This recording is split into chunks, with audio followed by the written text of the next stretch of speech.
Hello everyone, তোমরা সবাই কেমন আছো? আশা করছি তোমরা সবাই খুব ভালো আছো। তো আমি আবারও ফিরে এসেছি একটা দারুণ স্বাদের আইসক্রিমের রেসিপি নিয়ে।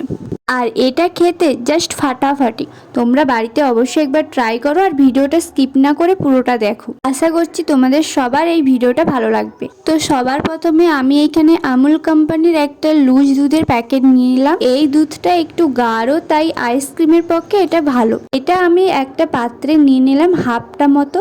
তারপর এটা গ্যাসে গরম করতে বসিয়ে দেব। আর এই দিকে আমি আইসক্রিম বানানোর জন্য হাফ কাপ মতো চিনি নিয়েছি, হাফ কাপ কাঁচা বাদাম হালকা বেটে নিয়েছি, আর একটা 10 টাকা দামে ডেয়ারি মিল্ক ক্যাডবেরি নিয়েছি, আর 10 টাকার একটা গুঁড়ো দুধের প্যাকেট। এরপর দুধটা হালকা গরম হয়ে এলে এর মধ্যে দিয়ে দেবো ক্যাডবেরি আর গুঁড়ো দুধ। এতে করে দুধটা একটু বেশি ঘন হয়ে যাবে। আর সাথে দেব চিনি আর কাঁচা বাদামটা যে বেটে রেখেছিলাম সেটা দিয়ে দেব। তোমরা চাইলে ভাজা বাদাম অ্যাড করতে পারো, বাট কাঁচা বাদামের টেস্টটা একটু বেশি আসে। এরপর দুধটা ভালো করে ফুটোতে দেব, যতক্ষণ না দুধটা হাফ হয়ে আসছে ততক্ষণ পর্যন্ত।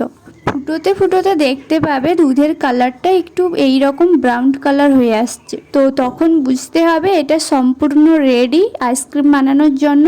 এরপর গ্যাসটা বন্ধ করে কিছুক্ষণের জন্য ঠান্ডা করতে রেখে দেব। দুধের এই মিশ্রণটা একটু ঠান্ডা হয়ে এলে একটা আইস বক্সের মধ্যে ভরে নেব। আর হ্যাঁ, তোমাদের কাছে যদি আইস বক্স না থাকে তোমরা কফি কাপ দিয়েও আইসক্রিম বসাতে পারো। আমি এখানে একটু অল্প পরিমাণে করেছিলাম, তাই আমার মোট 3টে হয়েছে। এটাকে এখন রেখে দেব ডিপ ফ্রিজে 4 থেকে 5 ঘন্টা পর্যন্ত। আর এই দেখো 5 ঘন্টা পর ফ্রিজ থেকে বের করেছি, দেখো কতটা জমে গেছে। আর খেতে তো দারুণ হয়েছিল, আর খেতে এত সুন্দর হয়েছিল যে তোমাদের ভিডিও দেখাতে দেখাতে দুটো খাওয়াই হয়ে গেছে। তো চলো ফ্রেন্ডস, তোমরাও বাড়িতে একবার এইভাবে ট্রাই করবে। আর ভিডিওটা কেমন হয়েছে অবশ্যই কমেন্ট করে জানিও। আর ভালো লাগলে একটা লাইক করে দিও, আর চ্যানেলটা প্লিজ সাবস্ক্রাইব করে দিও।